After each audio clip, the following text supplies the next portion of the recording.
Почитувани гледачи, добра вечер. Среда е, вие сте повторно со Трета порта. Ние оваа недела работевме и за вас ги подготвивме најинтересните случувања од светот на интернетот.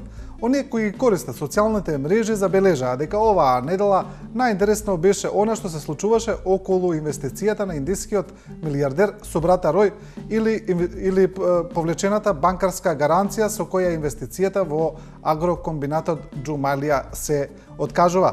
За корисниците на Facebook и Twitter ова беше вистинска бомба и ова ќе биде најмногу експлоатирано во оваа емисија. Инаку тука ќе зборуваме и за другата најавена бомба, онаа на лидерот на опозицијата Зоран Заев, а исто така тука и неизбежниот проблем околу името. Почнуваме со случувањата околу Субрата Рој и еве текст на Мирче Јовановски од Утрински. Мирче Јовановски вели: "Збогом господин Сахара. Неголемата збирна инвестиција, онаа на Субрата Рој и на неговата групација Сахара Паривар, полека се претвора во најголемото инвестициско фијаско во земјава, уште пред да почне да се реализира.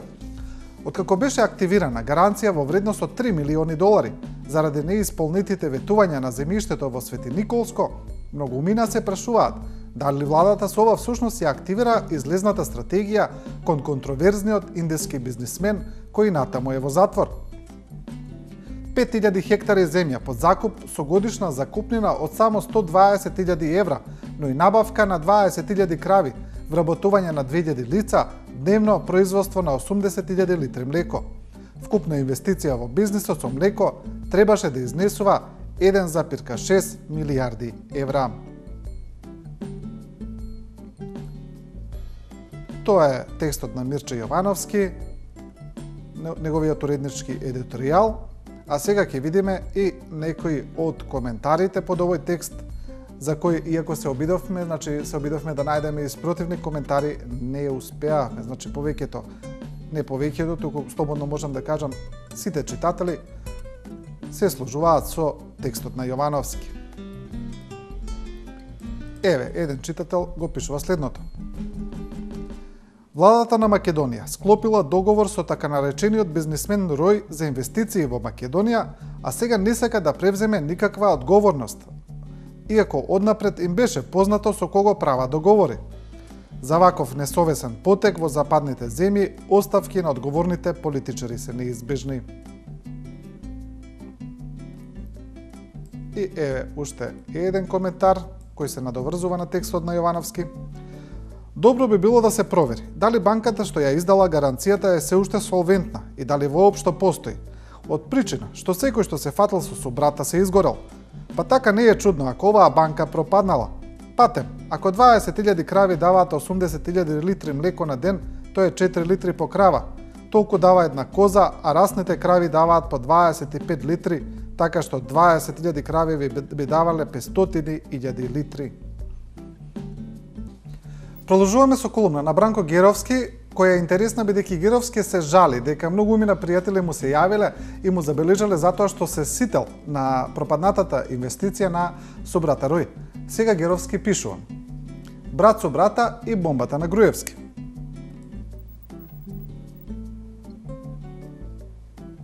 Вели: "Иако ние, опозиционерите и предавниците во наводници, после 8 години стенкање по чизмата на режимот, имаме право и на малку злоба и радост.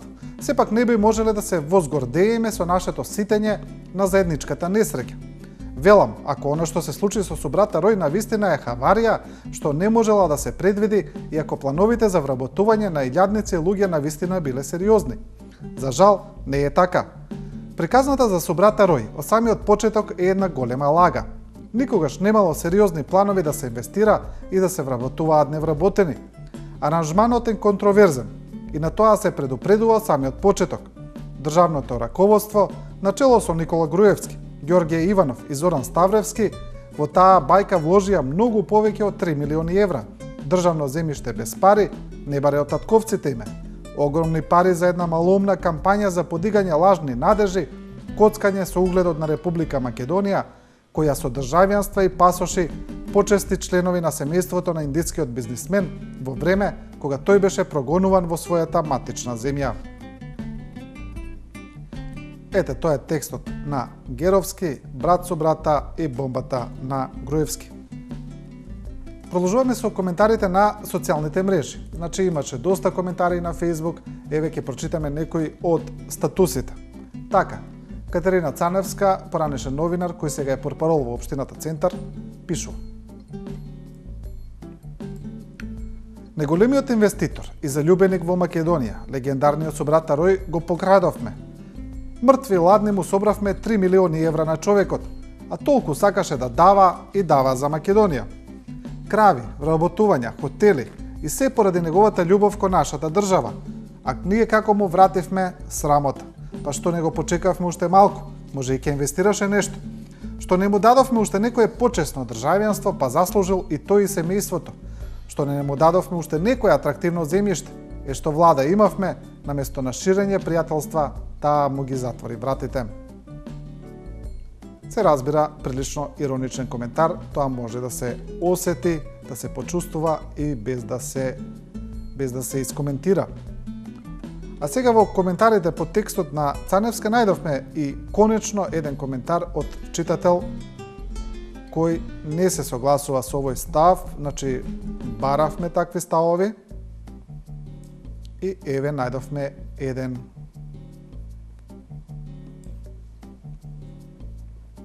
Интересен пост, зајадлив во секој случај, а уште поинтересни коментари, да читаш и да не веруваш.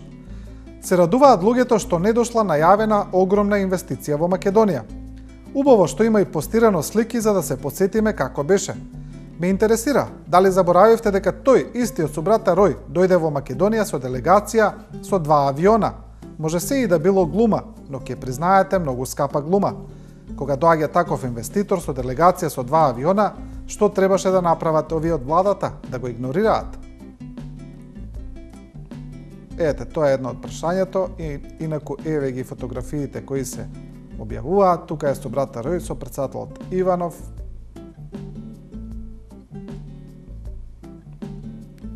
Еве ги останатите. Со брата Рој, со министрот за финансии Зоран Ставревски тогашен, со премиерот Груевски.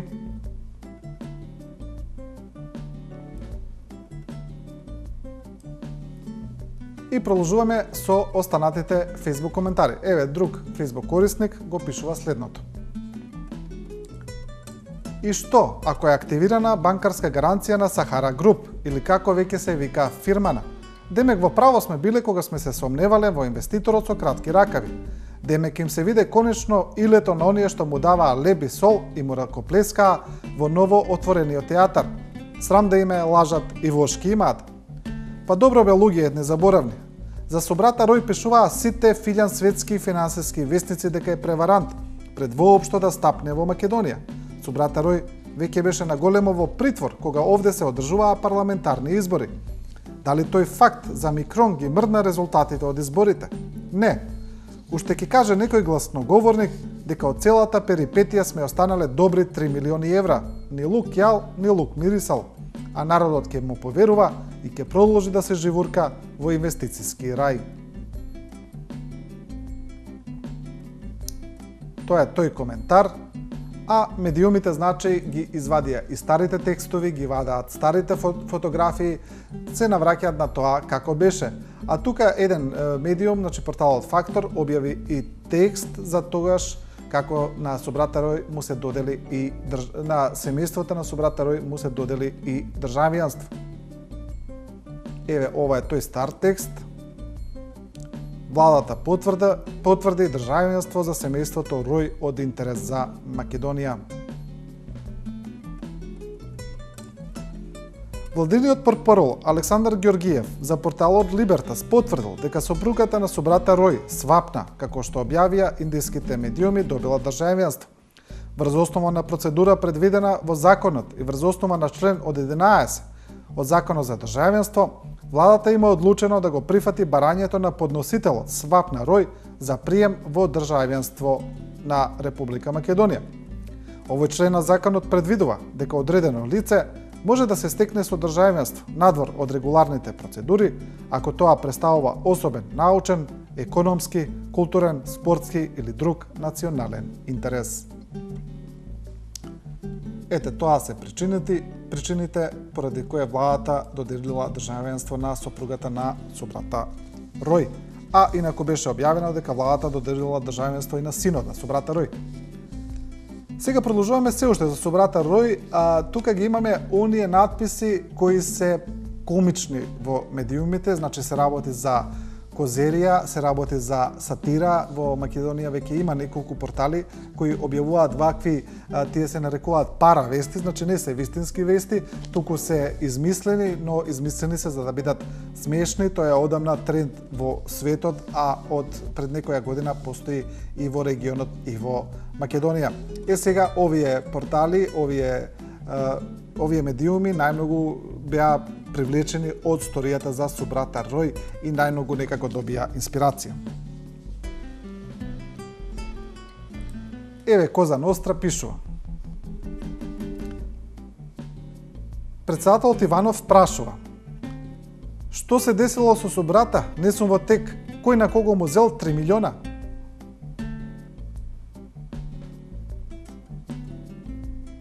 И еве дел од измислената вест.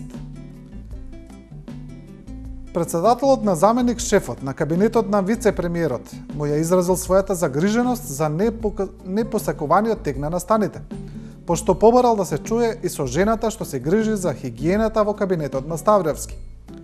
Неа малку и подвикнав. Не може шеф на држава да се држи во целосен брак, тоа е крајно непримерно. Јас прв трчав да ги примам инвеститорите, а сега телефон да не се кренело. Син ми видел нешто на Фејсбук па ми кажа: веднаш се јавив да прашам што се десило со собрата, кој на кој му земал 3 милиона евра, кој што се блуе на Фејсбук. Јас орден му спремам на собрата, тој нас ни активирал банкарска гаранција. Стварно е глупо. Мислам ако е точно. Деновиве ќе се чујам и со уште неколку заменици шефови на кабинети во владата, па навремено ќе информирам јавноста за деталите, изјави Иванов по остварените телефонски разговори. Тоа е сатиричната вест кога председателот Иванов разбрал дека пропаднала инвестицијата на собрата Рој. Продолжуваме во сличен манир, овој пат со фокус, со нивната козерија. Значи, тие имаат измислено цела Facebook преписка, каде министрот за финансии Зоран Ставревски прашува што се случило, дали видовте што се случи со собрата Рој, и подолу цела низа на коментари. Значи, еве го текстот. Зоран Ставревски. Леле бе луѓе, видовте ли собрата што не направи? Филинг изневерено. И веднаш тука Илија Димовски од ВМРО ДПМН прашува: а кој беше тој? Амди Бајрам. Абе убаво самка викаше: о преваранти. Владанка Авировиќ: а пуста јас си го викав Махатма Дзинго. Елизабета Канчевска-Милевска: и шо сеа, јас да го зидам споменикот на мајка Тереза? Анекс. Миле Јанакиевски: а ако ми стапне пак у кабинет, жив ке го закопам. Сушанто Рој, синот на собрата: дечки, сега кога на тато му е најтешко, вие не напуштате. Да ви се плукнам во пасошот, ке си вадам бугарски. И повторно прашува Илија Димовски: а кој си па ти? Тоа е тој текст на Фокус. Значи сатиричен за целата ситуација со собрата Рој. Продолжуваме со уште една колумна која е поврзана со собрата Рој, но и која има транзиција која ќе не однесе на следниот блок во емисијата. Таа е на Ацо Кабранов од Либертас. Вели: собрата го батали, ќе ни го носи Мики Маус, мислејќи на посетата на премиерот на Америка и веста дека се сретнал со председател на компанијата Волт Дизни.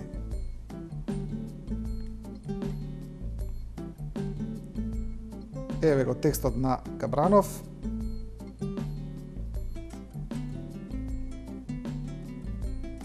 И еве дел од него. Значи текстот ни се изгуби, ќе го вратиме веднаш. Еве го. Не вика отишол во Warner Brothers. Во Paramount ли беше? Не знам, а и не е важно. Демек правил роуд шоу и од Македонија ќе правил филмски рај. Така и ни треба. Ние одамна начело со него сме биле што друго, ако не ефтина боливудска серија. Да се радуваме, пријатели мои. Заборавете го со брата, спремајте се, кај да ќе ни го донесе Мики Маус и неговата компанија. Какви филмови ќе снимаме? Сакаш Паја Патак седнат во скутот на Олимпија, Пик Пантер качен на Букефал и то. Туку не е само тоа. Мене како на агент, така ме викаат неговите медиуми, кој да ми рекоа дека лидеро е во Америка, ама не баш да ни го донесе Мики Маус, туку за нешто ептен крупно, што би рекол он историско и се разбира судбинско. Да, за името станува збор. Колку сака нека ја мафта јавност, он дека шета по филмските компании во Холивуд и врти рулет во Лас Вегас, чинам дека лидерот ни е во тесно, горна ли ќе прифати или долна, он си знае, а и он, како што е редот, треба да се истрати и да реши. Тоа е текстот на Кабранов, со брата го батали, ни го носи Мики Маус. А токму името кое Кабранов го спомнува во неговиот текст е она со што продолжува емисијата, имено во јавноста е познато дека Балканската истражувачка мрежа го објави последниот официјален предлог на медијаторот во спорот Метју Нимиц, според кој се предложува Македонија да се новото име на Република Македонија да биде Горна Република Македонија. Државјанството да биде македонско или граѓани на Горна Македонија. За ова веќе има реакција од поранешниот вице-премиер Ивица Боцевски.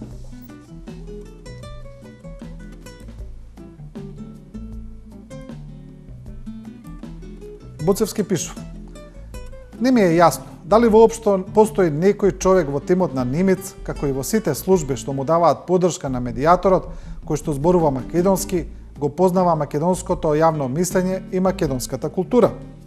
Овој предлог, доколку навистина станува збор за автентичен предлог, не само што не е никаков компромис, туку е брцање во око, крајна провокација и невидено понижување за Македонија. Пред најновата средба помеѓу преговарачите и Нимиц, очигледно е дека некоја дипломатска служба сметала дека треба да потече предлогот од април 2013 за да се влие врз јавното мислење во Македонија. А нормално, протекувачите планирале ова случајно протекување да влие во корист на предлогот. Тоа е мислењето на Ивица Боцевски. А сега продолжуваме со најавената бомба, како што се нарекува во медиумите од лидерот на опозицијата Зоран Заев, или за информацијата која тој најави дека ќе ја објави, а јавноста се уште ја чека, во која според лидерот Заев, премиерот Груевски, кога ќе се објави информацијата, ќе си поднел оставка за 3 дена и тоа ќе било голем срам за Македонија и за меѓуетничките односи. Продолжуваме со оваа тема и еве првин колумна на професорот Мерсел Билјали. Билјали пишува: власта во колапс поради бомба.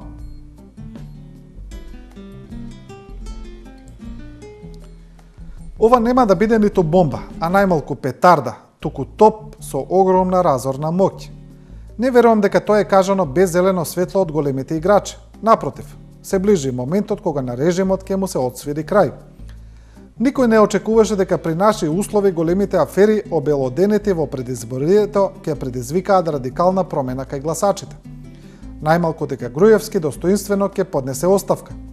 Но тоа беше само предупредување за режимот да отстапи од ќорсокакот, да ги реши барем најгорливите проблеми што самиот ги создал и да се замине.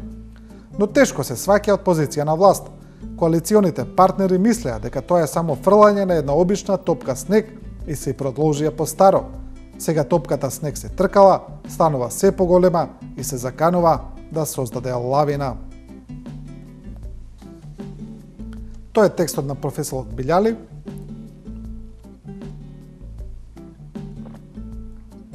И насловот власта во колапс поради бомба. Продолжуваме со Димитар Грумар од Дневник, кој пишува: бомбардер со политички петарди. Мислам дека насловот е јасен што сака да каже Грумар. И еве дел од неговиот текст.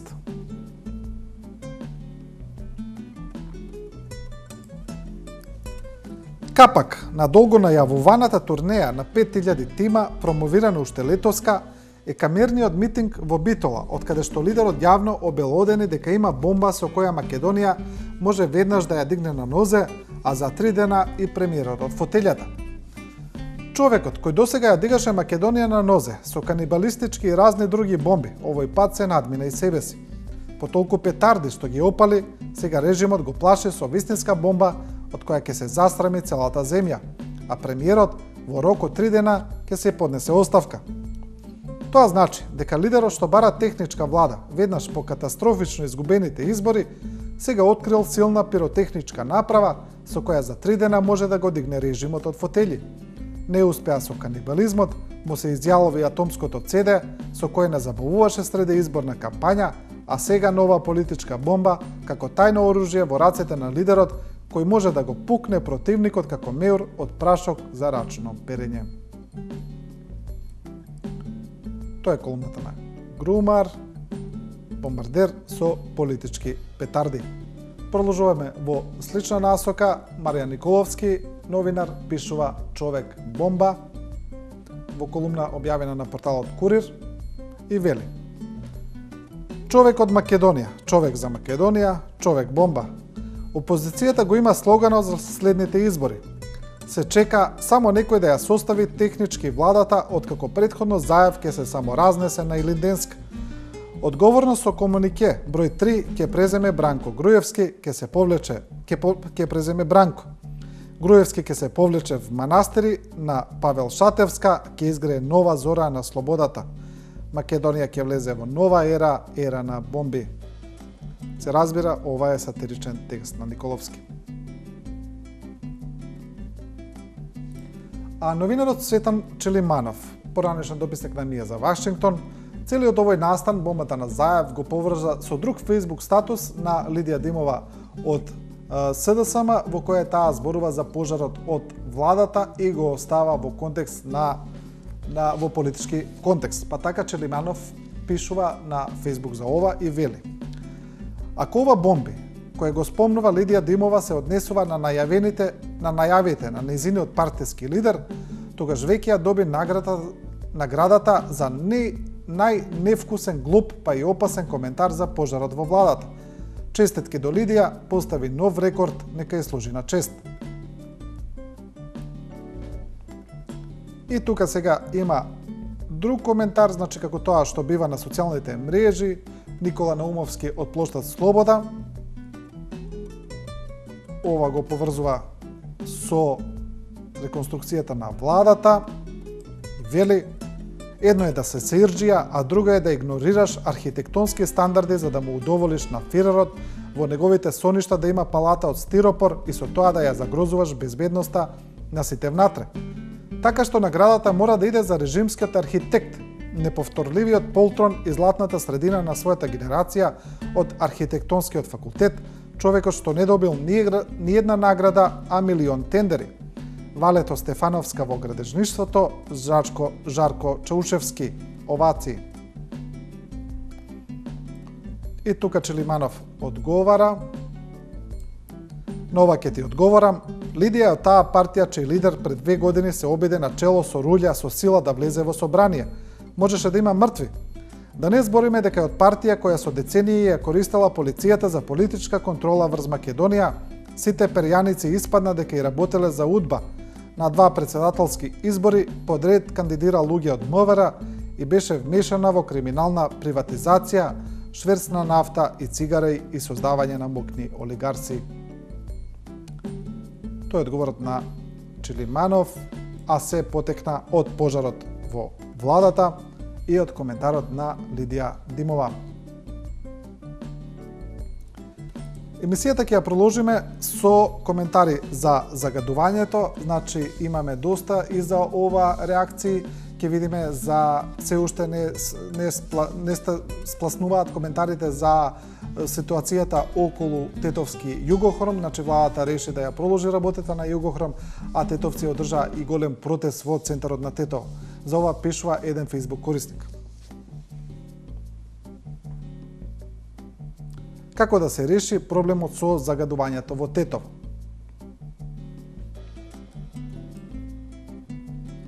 Значи, статусот е следен. Прво, ако сака владата да го реши проблемот за 6 месеци, тоа може да го реши така што ќе му купи филтри на Југохром и ќе ги постави на оджаците, а менеджерскиот тим ќе биде задолжен средствата да ги врати на владата во рок од 6 месеци. Второ, ако владата му дала рок од 6 месеци на менеджментот на Југохром да ги постави тие филтри, тогаш треба да ги плати сите вработени во Југохром онолку време, не подлого 6 месеци, а за тоа време на менеджментот да ги достави потребните филтри. Трето, локалната самоуправа да изнајде начин да ја дислоцира претоварната станица на сметот, која патем речено се наоѓа до жито Полог, кој е најголем производител на леп во Тетово. Значи, тоа е статус за загадувањето по Тетово, а еве и колумна на Дарко Јаневски за оно што се случува околу контролите на управата за јавни приходи, како и жалбите дека тие контроли се спроведуваат само во места каде живеат албанци и дека се спроведуваат под силна асистенција на специјалната полиција. За ова реагираше и министерот за економија Беким Незири. Колумната на Јаневски е посветена на тој настан. Насловена е македонците никогаш нема да бидат белгици. И еве дел од поентата. Ќе барал одговорност за тоа на седница на владата. За фискални сметки не се одело во места како старата скопска чаршија, вели тој. УЈП не е под негова надлежност за да се меша во работата.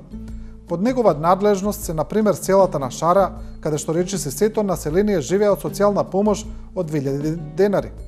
Ова умно момче, како Незири, досега се очекуваше да смисли некаква стратегија, план, како да се крене економијата во тие места и тие луѓе да се најдат работа. И на тој начин да му се симнат од врат на Диме Спасов. Да не ја бараат онаа мизерија од 2000 денари кои ете белјата треба да се обезбедат преку фискалните. Така на една страна министерот не е способен да создаде услови за работа на тие луѓе, а од друга страна му пречи кога УЈП се обидува да собере пари за да може да им се исплати социјално. Ама тоа очигледно не е битно за него. Тоа е колумната на Јаневски. Македонците никогаш нема да бидат белгици. И пред крајот продолжуваме со уште неколку теми, значи посетата на премиерот на Албанија Еди Рама на Белград, и таа имаше доста контроверзии, како што е пренесено во јавноста, како што пренесуваат српските медиуми, за нив таму се случил и дипломатски инцидент, кога премиерот на Албанија кажал дека Косово е независна држава. Христо Ивановски го пишува следниот коментар: и комплексите испливаа во Белград. Јасно е дека посетата на Рама на Белград е организирана на мускули и тука веднаш се посетуваме на конференцијата во Берлин, што летова канцеларката Меркел ја организира за лидерите од Западниот Балкан. А Рама од канцеларката беше промовиран во Балканска звезда. Тој како звезда што има голема поддршка и од американците се однесуваше во Белград и си дозволи да излезе од рамките на дипломатскиот протокол и на заедничката пресконференција да каже дека независноста на Косово е факт, што секако е став на Германија, САД, но не и на Белград. Ситуација што многу наликува на таа меѓу Грција и Турција по прашањето за Кипар. Аргументот на Вучик дека Рама излегол од рамките на договореното и оти сепак нема да дозволи Србија да биде понижувана и на тенок мраз, зашто се добива впечаток дека српскиот премиер е фатен неспремен, исто како и со дронот на фудбалскиот надпревар Србија-Албанија, и е доведен во ситуација на пожарникар кој не спречил оган па мора да гаси пожар. Тој е коментарот на Ивановски и комплексите испливаа во Белград. Ке продолжиме со уште еден надпис за ова. Аналитичарот Арсем Зеколи, поранешен амбасадор, пишува на Facebook. Посетата на Еди Рама во Белград и средбата на домакинот Вучик не донесе речиси ништо ново и не разреши ништо старо во односите меѓу Србија и Албанија. Со мал исклучок на навештанието речиси во кој се крие се повидлива димензија на српската политика, при што слетувањето на Рама врз белградскиот асфалт послужи единствено како рибарска мушичка која ги принуди политичките и медиумските сомови од српските матни води да се спуштат со отворени усти и испливаат на површина. Зеколи додава дека тука исто така е покажана слабоста на денешната српска дипломатија. И ќе завршиме со Ерол Ризаов, кој овој пат пишува на една спортско-политичка тема, значи за случувањата околу надпреварот МЗТ работнички, кој се уште бранува јавноста и еве го неговиот статус. Судиите, тренерите и кошаркарите на двете екипи цело време додека траеше надигрувањето на теренот беа вистински спортисти, а тренерот на МЗТ Врбица Стефанов за мене е главниот јунак поради својата високо морална изјава дека мечот беше еден од најмирните дербија досега и дека од публиката немаше посериозни инциденти ни кон тренерите, ни кон играчите. Врбица подоцна и со својата неотповиклива оставка направи гест на голем спортист. Таа абдикација само по 20 дена во МЗТ има многу длабока порака. Не е случајно медиумите блиски на власта ја маргинализираат како да не се ни случила. Врбица ја заби надвор од теренот својата најзначајна тројка во кариерата. Тој е Facebook постот на Ерол Ризаов и со ово ја завршуваме ова трета порта.